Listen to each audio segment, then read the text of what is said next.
There's a supermassive black hole at the center of every galaxy. Yeah, But there's also other black holes that aren't necessarily in the center of galaxies. Yeah, so these little ones, well, little, Little. they're a few times the mass of the sun, and they're from collapsed stars.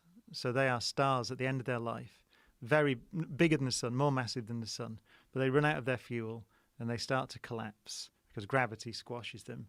And if they're sufficiently massive, then there's nothing that can stop the collapse. And so they collapse, as far as we know, to a point, right? Essentially an infinitely dense point. We don't really know what happens we don't know what happens right in the middle. But they collapse to such an extent that there's a region around it from which light can't escape. And so nothing can escape. And that's a black hole. And what happens to them? Do they travel? Are they moving through space? Yeah, they're still stars, right? So they're still there.